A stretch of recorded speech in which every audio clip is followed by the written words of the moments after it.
2022년 통계를 보면 그 북한 사람들의 1년 국민소득이 142만 3천 원입니다.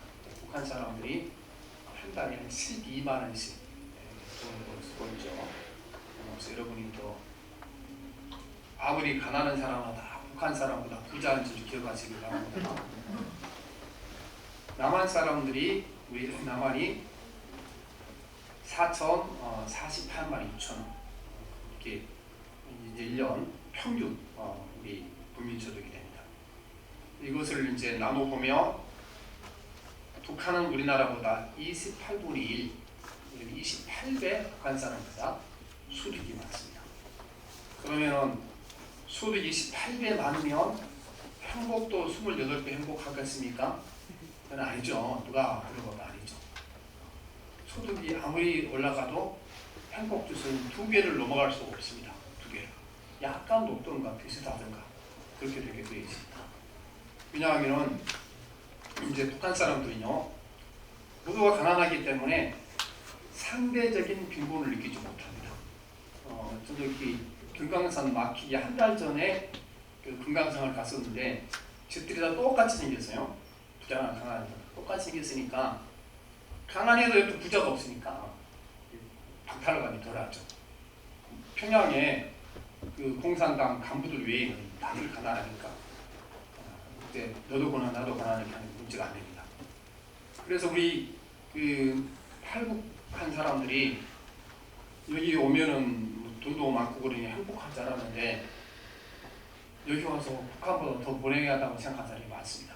너무 이렇게 그 소득 격차가 많으니까 돌아간 사람도 있고 지금 생활한 사람 중에도 차라리 더 돌아가고 싶다 말은 못하지만 그런 생각 가지고 사는 사람들이 많습니다. 그래서 우리가 우리의 행복을 결정하는데 가장 그 큰 방해물이 되는 것이 남들과 나를 비교하는 것입니다. 비교하는 거. 그러니까 28배 우리보다 살림이 적지만 자기들끼리는 보이는 것이 비슷하니까 북한 사람들이 행복 지수에서는 우리보다 크게 차이가 없어요. 먹고 사는 건 너무 힘들지만 우리가 신앙생활 하는 사람들도 많은 불행이 남들과 나를 비교하는 데서 오게 되는 것입니다. 함께 수십 년 신앙생활하고 또 같이 하고 열심히 이렇게 살고 아이도 비슷하게 키우는데 어떤 집 보면은 재산도 많고 산유도 많고 자녀도 잘 되는데 나는 안 된다. 그러면은 이게 이제 스스로 불행해지고 하나님께 원망한 사람들이 많습니다. 똑같이 내가 예수 믿었는데 왜 이렇게 나는 힘들게 삽니까? 그렇게 말할 때가 많죠. 그래서 모든 인간들 마음고대는 남들보다 우월해지고 싶은 마음속에서요 늘 남들과 나를 비교하고 있는 것입니다. 인간은 남들보다 우월해지고 싶은 죄성이 모두 안에 들어있습니다. 그래서 베드로 사도 역시 이 죄성에서 벗어날 수 없죠. 똑같이 인간이 있으니까. 오늘 말씀이 보면 그래서 베드로와 자기의 삶을 요한과 비교하다가 예수님께 야단맞은 얘기가 오늘 말씀입니다. 부활하신 예수님이 베드로를 찾아오셔서 그 베드로의 죄를 용서하셨습니다. 예수님은 3번씩이나 모른다 하고 마지막 3번째에는 저주하면서 모른다 하더라. 그 얘기잖아요. 저주하면서. 그러면은 얼마나 예수님께 그 큰 죄를 진 겁니까? 예수님이 죄를 다 용서해 주셨는데 예수님의 용서는 완벽한 용서였습니다. 왜냐하면 다시 베드로를 제자리에 돌려놓으신 것입니다. 우리가 회사에서 이제 실수로 회사에 저정에 관한 소실을 입히게 되면은 또 그 사람 용서는 해주죠. 근데 그 자리에 그대로 앉혀두질 않습니다. 다른 데로 좌천시키든가 자리를 옮기든가. 진짜 이제 용서했으면 어떻게 돼요? 그 자리에 그대로 두고 너 지난번 잘못한 건 한번 회복해봐라 그렇게 얘기하겠죠. 그런 사람은 거의 없죠. 어려울 때에. 근데 예수님께서는 베드로에게요 그 자리에 돌려준 겁니다. 그래서 베드로가 전에 지금 3번 예수님을 그 부인했잖아요. 죽음이 들어와서. 그런데 예수님께서 베드로에게 내가 앞으로 지난번에 했던 실패를 회복할 수 있는 기회를 주겠다. 앞으로는 이제 내가 지난번에 나를 위해 순교한다 그러고 못했는데 이제는 너에게 순교할 수 있는 기회가 올 것이고 이제는 내가 나를 위해 순교할 수 있을 것이다. 그렇게 예수님께서 약속하신 건데 이거는 예수님께서 베드로를 인정하시고 다시 한번 같은 상황에서 승리하도록 말씀하신 것입니다. 그 말씀이 18절 19절입니다. 봅시다. 시작. 내가 진실로 진실로 내게 이르노니 내가 젊어서는 스스로 뛰고 다니거니와 늙어서는 내 팔을 벌리리니 남이 내게 뛰고 원하지 아니하는 것으로 되려가리라. 이 말씀을 하시면 베드로가 어떠한 죽음으로 하나님께 영광을 돌릴 것을 가리키심이더라. 이 말씀을 하시고 베드로에게 이르시되 나를 따르라 하시니 그랬죠. 그래서 예수님께서 앞으로 너에게 순교할 수 있는 기회가 올 텐데 그때는 이전처럼 실패하지 않을 거라 말씀하십니다. 그런데 요한복음을 기록할 당시 이미 베드로는 성공했습니다. 왜냐하면 요한복음은 복음서 중에 가장 늦게 기록한 성경이기 때문에 이때 이미 베드로는 순교하고 없었습니다. 이미 성공한 것을 보고 지금 베드로가 이 말씀을 기록을 하고 있습니다. 그런데 베드로가 이 말씀을 들었으면 감사하면 되잖아요. 다시는 실패하지 않도록 기회 주시고 또 능력 주시니 감사합니다. 그런데 이 베드로의 마음 가운데요 비계 의식이 생긴 거예요. 아니 그러면은 나는 이렇게 이제 순교하게 되는데 요한은 어떻게 될까 궁금해진 거예요.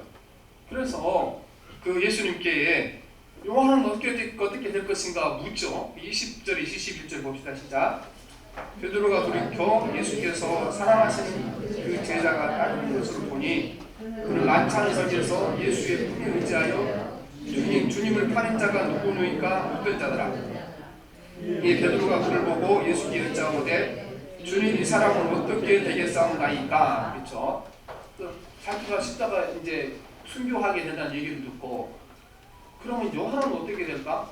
요한은 늘 예수님께 가장 가까이 있었던 사람인데 그래서 요한이 궁금해서 예수님께 물었던 것입니다. 근데 예수님께서 이 얘기를 듣고 베드로를 심하게 책망하십니다. 심하게. 어떻게 책망하십니까? 베드로야, 왜 요한의 일이 궁금하냐? 요한의 일은 요한과 나 사이의 문제지. 네가 요한에 대해서 궁금할 필요가 없다. 왜 네가 그게 궁금하냐? 그렇게 말씀하시는데 그 말씀 22절 말씀 봅니다. 시작. 내가 올 때까지 너를 머물게 하고자 할지라도 내게 무슨 상관이냐? 너는 나를 따르라 하시더라. 그렇죠? 굉장히 책망하게도 말씀인 것입니다. 베드로야, 왜 요한 일이 궁금하냐?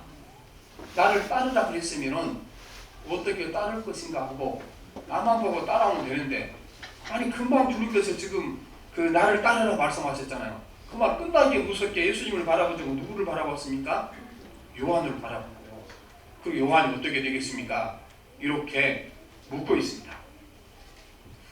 예수님께서는 나만 보고 나만 따라오면 된다. 쓸데없이 다른 사람 쳐다보지 말라 말씀하십니다. 예수님께서는 우리가 나와 상관없는 일에 다른 사람에게 관심을 갖는 것에 대하여 책망하고 계시는 것입니다. 주님은 다른 성경에서도 이 문제 이렇게 말씀하십니다. 왜 이하고 상관없는 일에 자꾸 관심을 갖고 거기에 신경 쓰냐 이렇게 말씀하십니다. 마태복음 20장에 보면 우리가 품꾼의 비유라 보통 그렇게 부르죠. 어떤 포도원 주인이 이제 포도 수확기가 돼서 일꾼을 부르러 갑니다. 아침 6시에 가서 일꾼을 불러서 농장에 데려오고 또 그 다음에 이제 10시에 나가고 12시에 나가고 3시에 나가고 마지막에 5시에 나가서 한 사람을 데려옵니다. 5시에 들어온 사람은 6시 일이 끝나니까 1시간 일한 겁니다. 그래서 이제 아마 아침에 온 사람들도 일찍 온 사람, 제일 먼저 온 사람이 아마 일을 하는 동안도 궁금했을 거예요. 저 사람들 이렇게 3시에 5시 왔는데 저 사람들은 임금을 얼마나 줄까 했어요. 그리고 이제 저녁에 임금 놀아줄 때가 됐는데 품삯 줄 때가 됐는데 이 주인이 제일 늦게 온 사람부터 품삯을 주는 겁니다. 1시간 일한 사람 품삯 주는 걸 보니까 한 데나리오 하루 품삯을 다 주는 겁니다.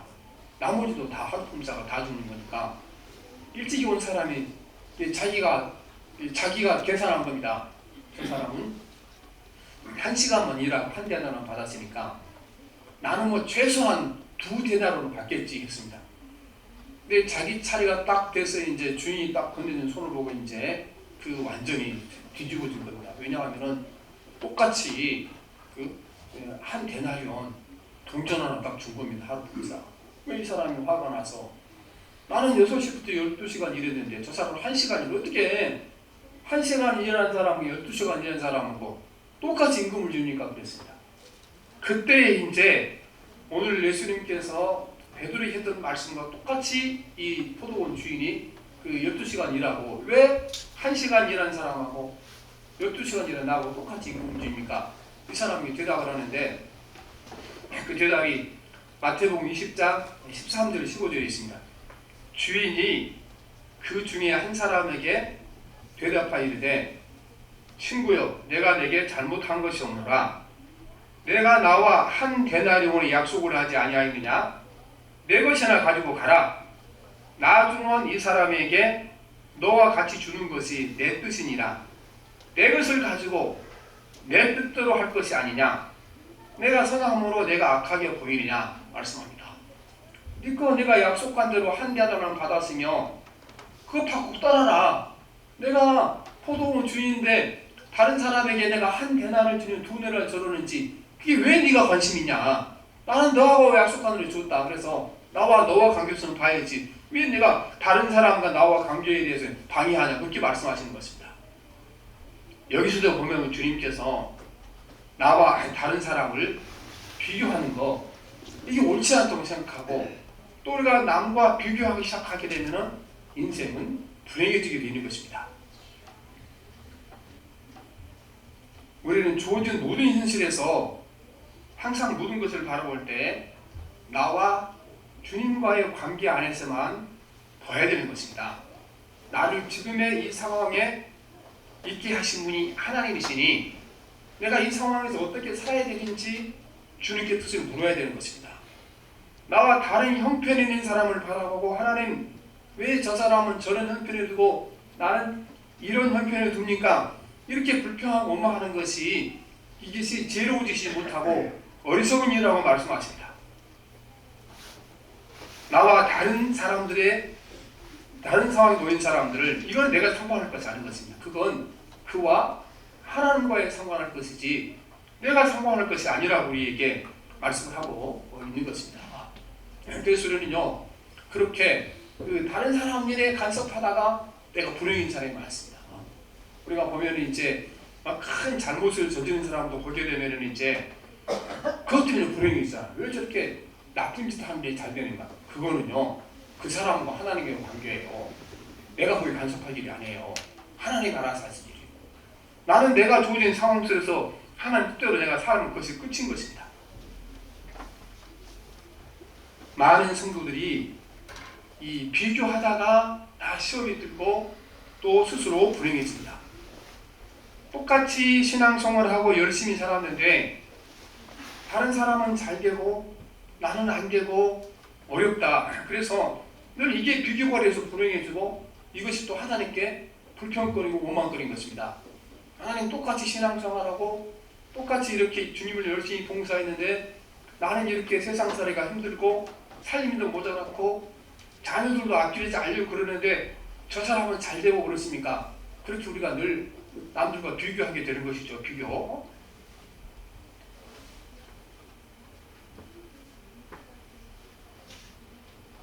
그래서 우리는 그거는 하나님의 문제라는 겁니다.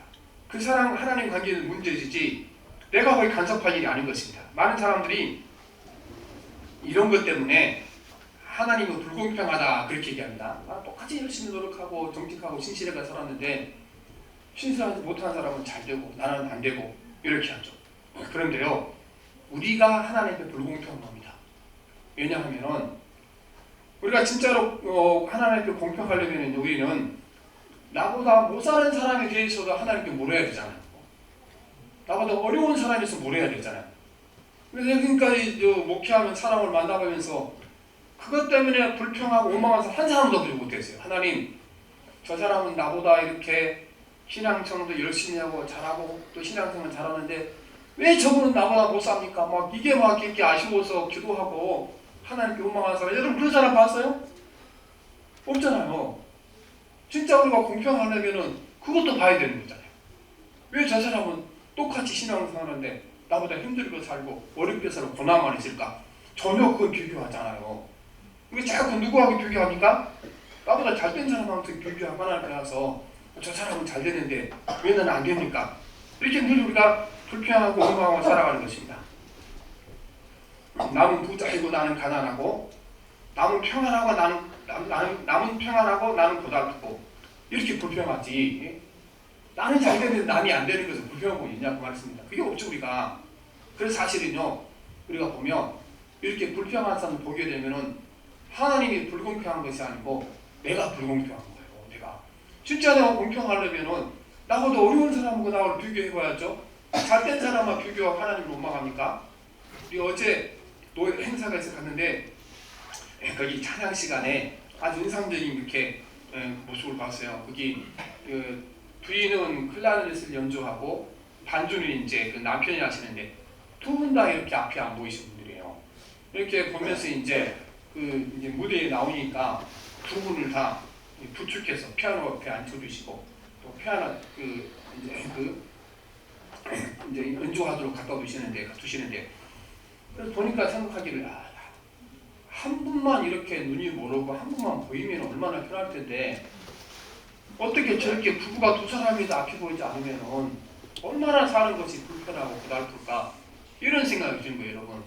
여러분 우리가 그렇게 나보다 힘든 사람들 부부가 다 두 눈이 없어서 안 보이는 사람들 아니 이런 사람들과 비교하면서 우리가 이렇게 하려면은 하나님 왜 나는 두 눈 다 멀쩡하게 주시고 저분한테 두 눈을 다 안 주시고 부부가 다 이게 네 눈을 안 주셨습니까? 이것도 하나님 불평하지 않겠어요?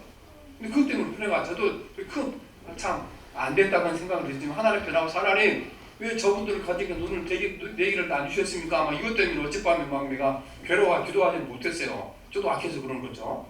그래서 우리가 늘 우리가 비교하게 되면 어디가 비교합니까?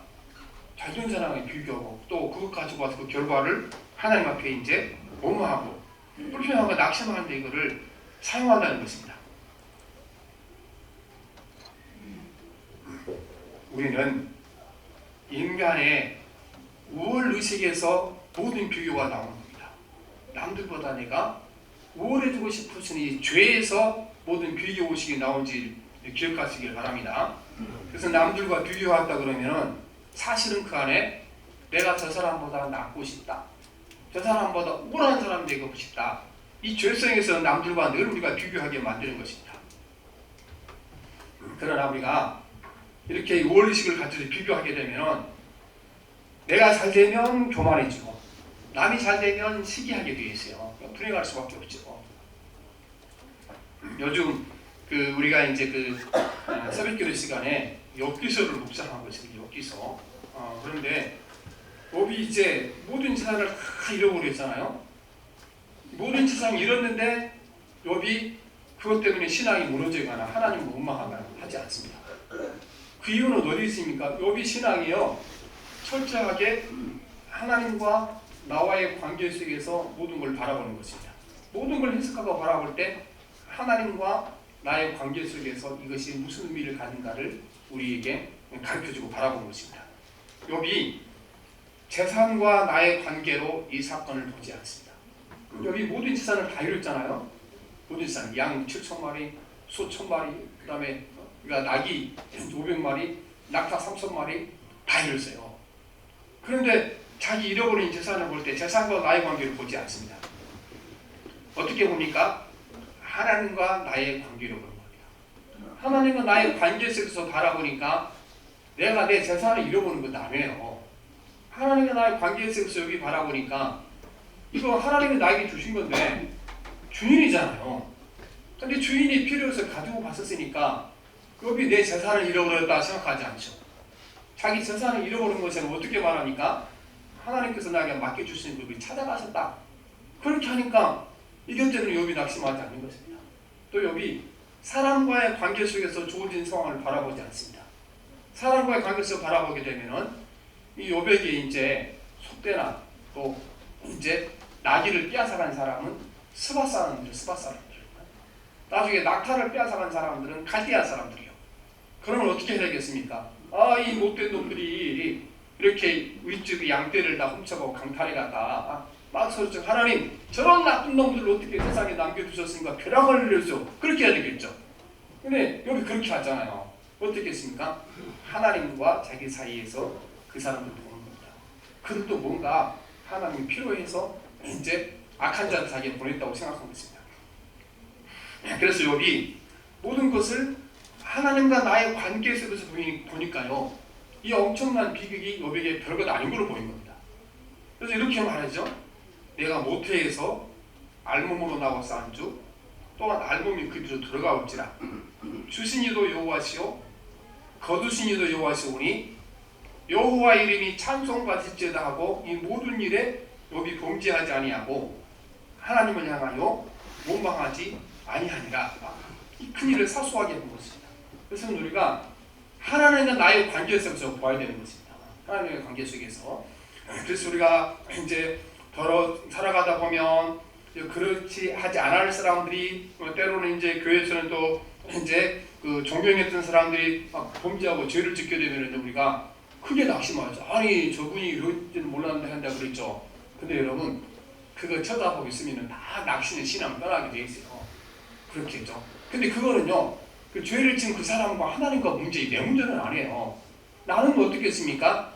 내가 이제 신앙생활 하다가 저렇게 악행하는 사람, 나쁜 사람 만났는데 이것이 하나님과 나의 관계에 어떤 영향을 미칠지 기억해야 되는 것입니다. 저 나쁜 사람의 행동이 나와 하나님과의 관계에 악한 영향을 미치지 않도록 하는 것을 내가 해야 이래요. 그렇죠? 그건 그 사람이 지은 죄와 그 사람과 죄의 문제는 하나님이 책임질 일이지 내가 책임질 일이 아니라는 것입니다. 그래서 우리는 주변에 악한 사람을 만나거나 죄진 사람을 보게 되면 그렇게 생각하셔야 되는 것입니다. 내가 이것을 보고 이 사람 때문에 나와 하나님의 관계가 잘못해서는 안 되는 거잖아요. 제일 중요한 것은 여러분 우리가 잘못된 사람을 바로잡거나 막 그 사람을 벼랑맞도록 기도한 것이 아니고 어떻습니까? 저런 악한 사람을 보았을 때 나와 하나님의 관계가 깨어지지 않도록 지키는 게 중요합니다. 그래서 모든 문제는 어디서 끝나야 되니까 나와 하나님의 관계가 제일 중요한 겁니다. 인간은 항상 남들보다 오래 두고 싶은 욕망 속에서 남들과 비교하는 악한 습관이 찾아오게 되는 것입니다. 사람들은 뭐든지 비교해, 뭐든지. 이제 학교 다니는 아이가, 초등학교 아이가 항상 50점, 60점 나오고 100점을 한 번도 못 맞아봤어요. 어느 날 이 아이가 이제 학교에서 막 기뻐서 뛰어오면서 아유 엄마 내가 100점을 맞아봤다고. 100점. 그러면은 아니 어떻게 100점을 맞았다, 참 잘했다. 끝나면 얼마나 좋아요. 그런데 그렇게 끝나는 부모는 거의 없어요. 한 사람 있을까 말까요. 절대 그렇게 안 끝납니다. 어떻게 끝납니까? 너희 반에서 몇 명 100점 받았냐? 꼭 물어보죠. 까불어본 사람 없어요. 꼭 물어봐요. 그래서 우리 반은 33명인데 25명 100점 받았어. 그러면 그렇지. 네가 어떻게 100점을 맞아? 시험이 쉬우니까 받았지. 그러면은요, 그 아이가 오랜만에 이렇게 이제 자신감을 가진 거잖아요. 그렇죠? 하여튼 시험이 어렵건 쉬웠건 오랜만에 자신을 가진 거예요. 나도 열심히 하면 100점 맞을 수 있다. 가진 건데 누구 비교 때문에? 어머니 남들과 비교한 것 때문에 그 아이가 앞으로 성장하기 어렵죠. 우리는요, 남들과 비교하는 시간 너무 익숙해져 있어요. 너무 익숙해져 있어요. 아니, 내 자녀가 결혼 안 했으면 우리 자녀가 결혼 안 했다. 이런 말하면 될 거 아니에요. 꼭 앞에서 한 마디 부딪혀. 무슨 말 붙인지 아시죠? 뭐 붙여요? 남들은 다 결혼했는데 우리 애만 결혼하다. 아니 거기 남들 얘기 왜 들어가요? 그쵸? 앞으로 그런 게 남들 얘기 붙이지 말아요. 거기다 왜 붙여요? 애들이 그렇게 싫어한 거예요. 남들은 나고 나는 낫잖아요. 그래서 우리가 보면요, 예수님께서 저렇게 책망하시고 나무라시잖아요. 남들과 비교하지 마라. 왜 네가 남의 일에 관심이 많냐? 베드로야, 너가 왜 요한에 대해서 관심이 많냐? 너는 나만 따르는데 말씀하시는 거잖아요.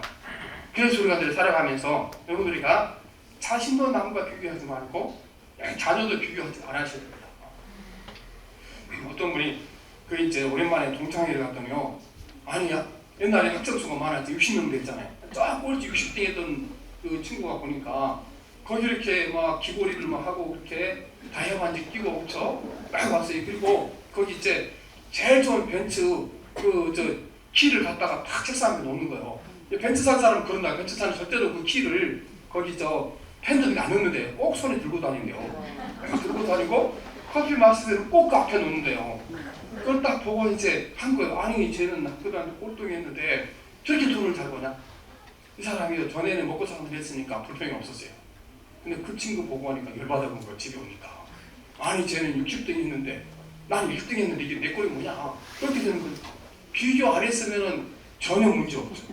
왜 문제가 됩니까? 비교하니까 문제가 되는 거 아니겠어요? 그래서 여러분 우리가 남들은 남이고 나는 나예요. 남의 인생과 내 인생을 비교할 필요가 없다는 것입니다. 시편의 말씀 보게 되면 악인들에 대해서도 내가 너무 관심 갖지 말아라. 왜 저렇게 약한 사람들이 천벌을 받고 살아가니까 관심 갖지 말아라. 그렇게 합니다. 악인들을 주님께서 심판하시고 주님께서를 벌하실 것은 누구 책임입니까? 하나님 가시들이요. 우리가 악인들을 보고 막 화가 나고 분노가 터지는거는요. 내가 하나님 노릇하고 있는 겁니다. 하나님 일 잘못한다고 불평하는 거예요. 나는 지금 악인들 때문에 불쌍하게 생각하는데 깊이 들여다보면요. 악인들을 불평하는 것이 아니라 누구를 불평하고 있습니까? 하나님 일 잘못이라고 불평하는 하나님 일 잘못한다고 그렇죠? 요즘 막 이렇게 대통령 일 잘못한다고 이렇게 열받는 사람 너무 많은데 그렇죠? 그것도 열받을 건 아니에요. 열받을 거에서 내만 손해요. 내만 손해죠. 그렇죠? 때가 되면요. 다 잘못하는 게 책임지게 돼 있으니까 열받지 마셔야 돼요. 그래서 우리가 시편 37법에 이렇게 말씀해주세요. 7절 보세요. 37편 7절 9절 여호와 앞에 잠잠하고 참고 기다리라. 자기 길이 형통하며 악한 꾀를 이루는 자는 자 때문에 불평하지 말지어다. 분을 그치고 노를 돌리며 불평하지 말라. 오히려 악을 만들 뿐이라. 진실로 악을 행하는 자들은 끊어질 것이라. 여호와를 소망하는 자들은 땅을 차지하주도다. 악한 자를 불평하는 것은 거기에서 더 큰 악이 내 안에 생긴다는 것입니다. 여러분 우리는 예수님께서 우리가 남들과 비교하지 않는 방법을 가르쳐 주셨습니다. 이제 요한과 자기를 비교하는 베드로에게 주님께서 뭐라고 말씀하셨습니까? 22절 다시 한번 시작. 예수께서 이르시되 내가 올 때까지 그를 머물게 하고 갈지라도 내게 무슨 상관이냐? 너는 나를 따르라 하시더라. 한 가지 방법밖에 없습니다. 자꾸 옆 사람 쳐다보지 않으면요 예수님 바라보고 예수님만 따라가면 되는 것입니다. 우리가 자꾸 견눈질하고 세상을 바라보니까 남들과 비교하게 되고 불평이 되고 오만이 되고 그렇게 저게 되는 것입니다. 그래서 늘 우리가 항상 우리 생각과 눈길이 예수님을 향하도록 하셔야 되는 것입니다. 그래서 우리가 예배 전에 항상 우리가 이렇게 그 묵상을 드리잖아요. 항상 우리가 생각을 예수님 집중해야 보는 거. 금요일날 우리 성경 공부하는데 이걸로 그 5분 동안 꼭 연습하고 시작합니다. 5분 동안 내 생각을 예수님에 집중하고 예수님이 내 안에 계신다고 그랬으니까 내 안에 계신 예수님께서 과연 내가 뭐라고 그랬는지 어떤 느낌이 드는지 이걸 기도를 하고 꼭 이제 나중에 우리가 시작하게 되는 것입니다. 그래서 우리는 주님께서 말씀하신 대로 남의 일을 상관하지 말고 예수님만 바라보는 사람이 되게 될 줄 믿습니다. 근데 보면은요 우리가 요한과 베드로가 비교됩니다. 요한은 남들과 비교하지 않았거든요. 비교하자는 방법이 간단합니다. 요한은요 자기 삶을 어떻게 보았는가? 요한은 자기가 자기를 늘 소개하는데 요한복음은 요한이 직접 기록한 말씀 아니겠어요? 요한이 기록한 말씀인데요. 요한이 자기를 소개할 때 어떻게 소개하는가? 20절 봅시다. 시작. 베드로가 돌이켜 예수께서 사랑하시는 그 제자가 따르는 것을 보고 요한이 자기를 뭐라고 소개합니까? 예수께서 사랑하시는 자. 요한이 확신이 있었으니까 남을 이렇게 볼 필요가 없는 거예요. 예수께서 사랑하시는 자. 우리가 보면 이제 막 소개할 때 이제 그렇게 좀 잘 보이려고 소개를만 하잖아요. 그렇죠? 저 사람은 이렇게 어디 비싼 동네에 살고 그 다음에 자식이 이렇게 막 잘 됐고 이렇게 부자고 막 소개하다니 아무 쓸데없는 짓이에요. 우리는 항상 그래서 이 말씀을 읽으면서 나도 어디 가서 나를 소개할 때 요한처럼 소개해야 되겠다. 내가 누군가? 예수께서 사랑하는 자다. 얼마나 멋지고 아름다워요. 그렇죠? 거기다 뭘 덧붙일 거 있었어요. 그걸 자꾸 우리가 이렇게 보고 뭐 몇 평짜리 아파트에 사는 사람, 돈이 얼마인 사람, 주위가 얼마나 높은 사람, 자식이 잘된 사람, 못된 사람, 이걸로 자기를 포장해서 자기를 이렇게 이제 소개하다가 힘들고 괴로운 거예요. 앞으로는 우리가 요한처럼 자기를 소개하고 살아갑시다. 그럼 베드로처럼 시험에 빠질 필요가 없어요. 우리 연습 한번 해봅시다. 나는 예수께서 사랑하는 자입니다. 나는 예수께서 사랑하는 자입니다. 꼭 집에 돌아가서 한번 연습해 오시기 바랍니다. 누구를 만나는지 연습하셔야 돼요. 그러니까 이제 꼭 하면 꼭 그 이상한 자랑도 하잖아요. 그렇죠? 세상 것을 자랑할 것을 못해요. 왜냐하면요, 오늘 자랑할 거니까 내일 이제 부끄러움으로 바뀐 것이 세상에는 너무나 많고, 그렇잖아요. 너무나 많고, 그리고 세상의 모든 소리가 내가 죽거나 필요 없는 거잖아. 너를 사랑하는 줄에서 나는 예수께서 사랑하신 자다. 이 말씀 가지고 사셔야 되는 것입니다. 보면은 우리가 이제 늘 제가 좀 비판적으로 말씀하시나 우리가 교회가 이렇게 보면은 우리가 지금은 사실은 그것이 많이 없어졌어요. 70년, 80년대 보면은 아무튼 목사의 성공을 큰 건물을 세우고 그다음 사람을 많이 모아놓는 거 그랬는데 그러다 보니까 옛날에는요 노중적으로 안 물어보죠. 목사님 꼭 보면요 그 목사님 교인이 몇 명 이렇게 물어본 사람 많아요. 그런데 제가 알고 있는 그 목사님은 굉장히 신실하신 분이거든요. 하여튼 몇 분 안 돼. 한 20, 30명 된 교인을 위해 충성 자기 삶을 바친 분이에요. 이분이 가는 곳마다 보니까 자기한테 물어보는 느낌이 오잖아요. 저 사람이 진짜 나가 걱정돼서 물어본 것이 아니고 나는 이만큼 교인이 많은데 그거밖에 안 되냐? 이 우월감을 느끼려고 물어본 목사들 꼭 있다는 거예요, 사람이. 그래서 이 목사님이 기도에서 대답을 찾아냈대요. 그렇게 못된 목사들을 만나면은 대답할 것을 주님이 가르쳐 주셨다는 것입니다. 그래서 이제 교인이 한 400명쯤 되는 그 목사님이 와서 딱 물어보잖아요. 목사님 몇 명 교회 모입니까? 그 목사님 뭐라고 대답하냐면 아니 500명 좀 못 되고 이 사람들은 벌레식을 얼굴하고 돌아간다는 거예요. 왜냐하면 자기 400명 모이고 30명의 교회니까 그때 우쭐어주고 싶었는데 아니 저분이 어떻게 40명이다 그랬는데 500명의 교인이 됐나? 돌아간다는 말이다. 그리고 봐서 이제 한 5,000명째 있는 교인을 물어본다는 말이다. 목사님이 물어봐요. 우리 봐서. 그러면 이제 그 사람도 역시 이제 정말 작은 교회 목사님 수고하시고 있으니까 기도해 주겠습니다. 이렇게 물어보는 분들도 많죠. 근데 또 못된 사람도 있어요. 내가 이만큼 잘 되고 우월하고 너는 찌질이다. 그거 이제 확인시키려고. 그런 사람이 물어본다는 겁니다. 이분이 이제 세상 쪽 알려져 있으니까 작은 교회에도. 그래서 그분이 목사님 교회 몇 명이요? 그러면은 이분 뭐라고 대답을 하면요. 좀 6,000명 좀 못돼. 목사님 거짓말 했습니까? 안 했습니까? 아니 거짓말 안 했잖아요. 그럼 5,000명, 40명, 6,000명 못된 건 사실입니까? 이분이요 벌레식을 얼굴하고 돌아간대요. 그러니까 앞으로 이걸 할 때 이제 그렇게 꼭 비교하는 물어본 사람들에게 이제 우리 집 몇 평 산다 그러면 여러분 그 말할 필요 없이 가서 우리는 70평 좀 못돼. 거짓말 하는 거예요, 그렇죠? 연봉을 물어본다고 했어요. 당신하고 얼마나 받냐? 그러면은 그분이 한 7천만 원 받다 그러면 이제 그렇게 하시면 돼요. 우리 얘는요 한 1억 못 받아. 그 사람 벌레식을 하고 돌아갈 거예요, 그렇죠? 그래서 우리가 남들과 비교하지 말고 어떻게 해요? 나는 예수님의 사랑받는 자다. 이것이 확실하게 여러분 우리가 내가 우쭐해지고 싶어서 막 이렇게 세상도 나를 비교할 필요 없이 주님 있습니다. 그리고 우리가 어떻게 합니까? 주님만 바라보고 주님만 따라가셔야 됩니다. 남 쳐다보게 되면은 비교하게 돼 있어요. 이렇게 기도합니다. 사랑하시는 하나님 아버지, 오늘 우리가 하나님 아버지 내가 불행하다고 생각하는데 하나님께서 우리에게 각자 분부에 맞을 만큼 충분히 우리에게 행복을 누릴 만큼 모든 걸 주셨는데 하나님 아버지, 우리가 악해서 하나님 아버지 이 죄성에 있는 오랜세에 대해서 남들과 비교하다가 불행해졌고 남들과 비교하다가 낙심되었습니다. 오늘 주님께서 베드로를 책망하시는 것처럼 우리를 책망하고 계십니다. 어찌하여 내가 남의 일을 상관하느냐? 너가 받은 분복을 챙기라고 말씀하십니다. 오늘 하나님 아버지 내게 주신 복을 세워보게 도와주시옵시고 나는 주님만 바라보고 주님만 따라가게 도와주시옵시고 예수 그리스도가 나를 사랑하는 자라는 하나님 아버지 이 말 한 가지가 충분한 성도가 되게 도와주옵소서. 예수님 이름으로 기도합니다. 아멘.